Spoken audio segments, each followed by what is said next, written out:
¿Qué le pasa al cerebro de un adicto? Bueno, el cerebro está diseñado por la evolución para aprender y adaptarse. Y todo lo que uno se expone, en realidad gatilla procesos de aprendizaje, más o menos profundos.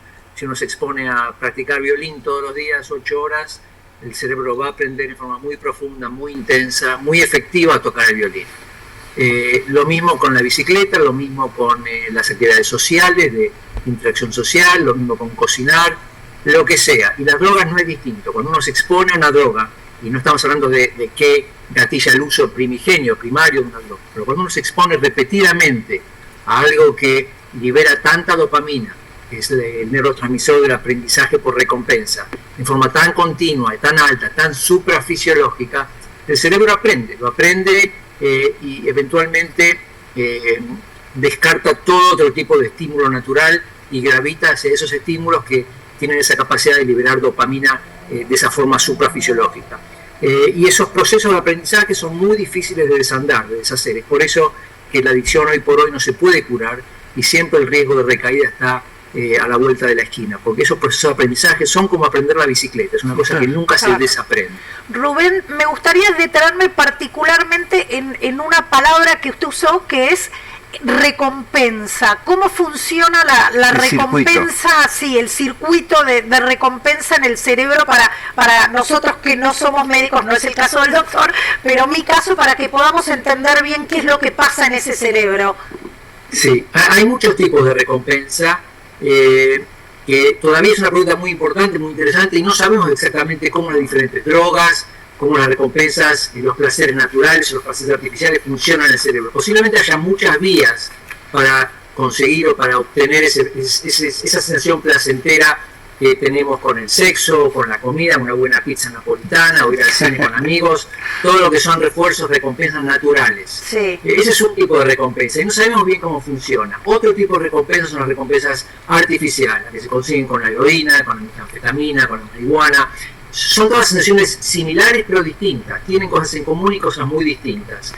Todas producen la activación de diferentes circuitos que tienen que ver con el placer, con la hedonia, con el placer, con la euforia. Algunas drogas son mucho más euforogénicas que otras, pero todas confluyen en un neurotransmisor que seguramente lo conocen, se llama la dopamina, sí, que no tiene nada que ver, en contraste a lo que dicen los medios populares, con el placer, con la euforia, con ese placer que uno siente, tanto con recompensas naturales como recompensas artificiales. Lo que hace la dopamina en realidad es preparar el cerebro para aprender que ha obtenido una recompensa.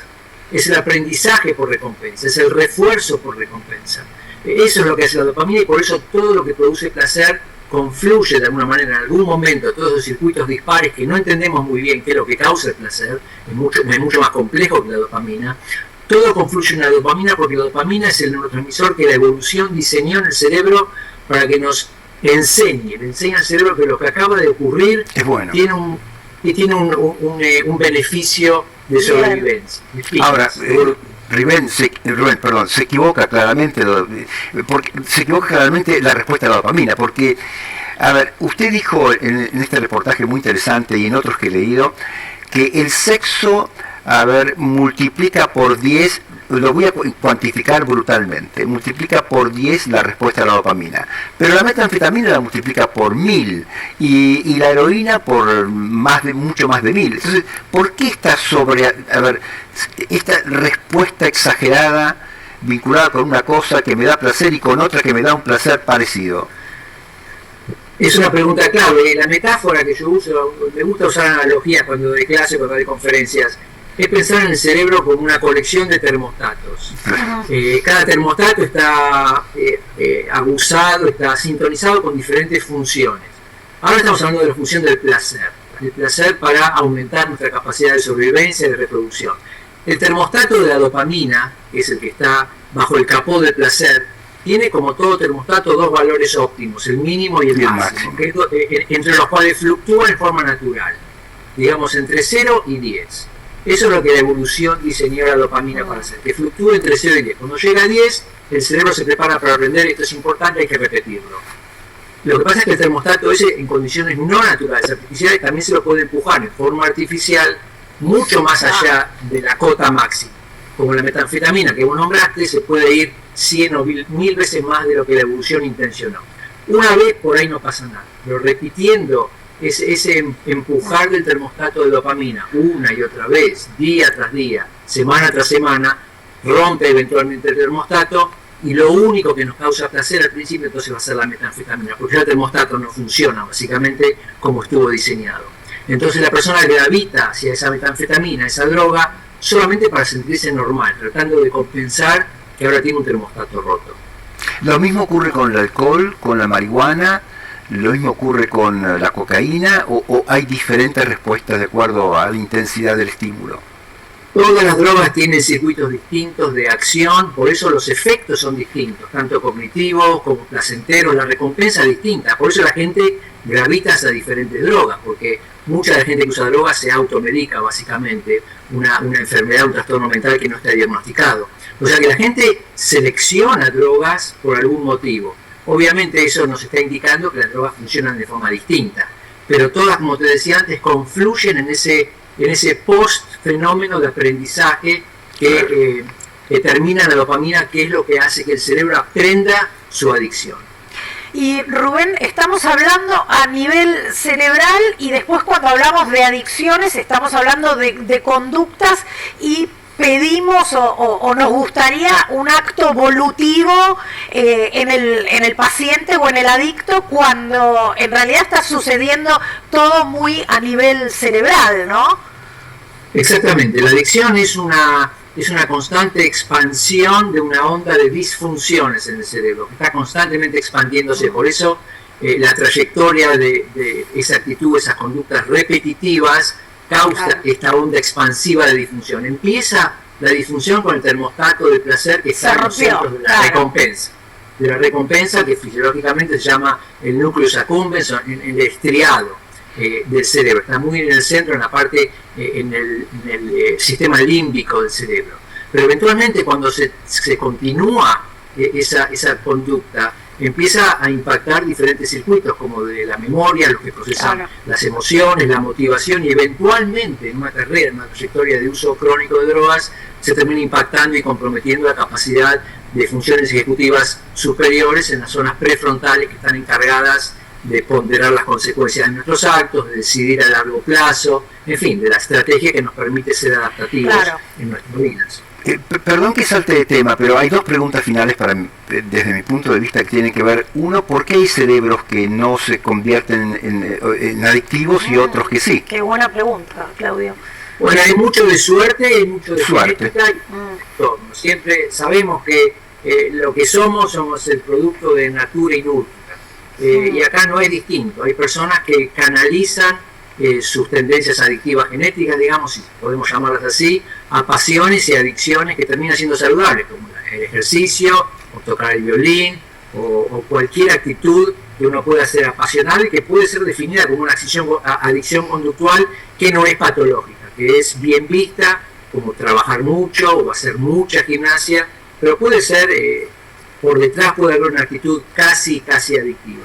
O sea que hay diferentes formas de canalizar esa genética, esa herencia, y hay diferentes entornos. Cuando hablamos de personas que están expuestas constantemente a la discriminación, al estrés crónico, a la falta de trabajo, a la miseria, eso causa o crea un caldo de cultivo en el cual ese primer uso de una droga encuentra terreno mucho más fértil para el desarrollo. Absolutamente. Y la segunda pregunta después. Adelante. También en este mismo reportaje, en esta misma nota del diario El País de España, hay un tema que con esto termino, que, hay una respuesta particular entre los 12, 13, 14 años a la pornografía. La exposición a la pornografía en los preadolescentes o adolescentes de ese nivel, de ese rango de edades, que conté, genera hasta disfunción sexual. ¿Puede ser esto? ¿Me lo quiere contar, Rubén, por favor? Sí, bueno, un tema que no tocamos todavía es el tema de la más alta vulnerabilidad que tienen los individuos que están desarrollándose. En la preadolescencia, la adolescencia, digamos entre los 12 y 19 años, hay un proceso muy activo de desarrollo cerebral en el cual todas esas vías o circuitos se están formando. La arquitectura, el diseño se está formando en esos cerebros y estamos creando ese termostato de lo que hablábamos antes. Y hay un termostato también de la actividad de la función sexual, que se tiene que crearse dentro de parámetros normales. Y si ese termostato, mientras se está creando, usando unos blueprints que vienen de la genética, mientras que se está creando y galvanizando y haciendo gel, ese termostato lo exponemos a pornografía bizarra, conductas que realmente no estamos capacitados ni siquiera para entender, para procesar, ese termostato se desarrolla en forma anormal, posiblemente, muy posiblemente. Y eso es lo que lleva a un fenómeno que estamos viendo con la más alta exposición de gente joven durante el proceso de desarrollo a estas imágenes y conductas que no está capacitado para comprender y para procesar, puede llevar a una aberración en la producción, en la creación de esos termostatos que le tendrían que servir para el resto de su vida para canalizar la función sexual entre cotas mínimas y máximas, claro, que son las que intentó la evolución poner en práctica. Otro termostato roto. Claro. Muchas gracias, Rubén, muy amable. Ha sido usted muy generoso realmente, de todo corazón, no, le lo agradezco. Gracias a ustedes por el interés. Muchas gracias, muy amable. Gracias y mucha suerte, qué bueno, me encantó. Qué interesante, Claudio. Me encantó. Importante esto que dijo de no se sabe cuánto de genética, cuánto de aprendizaje, ¿no? Y de cultura. Sigue siendo una ruleta rusa. Exponerse a drogas sin saber qué carga, qué respuesta podemos llegar a generar nosotros, ¿no? Además, como decía Rubén, bueno, a lo mejor a alguien con una vez que prueba le alcanza para ser adicto. Claro, exactamente. Y otros le pasan mucho tiempo. Unos sí y otros no. Claro. Y en ese no saber... Ruleta rusa, no hay nada que justifique. Bueno, hablando, vamos a ir lentamente a la introducción de los temas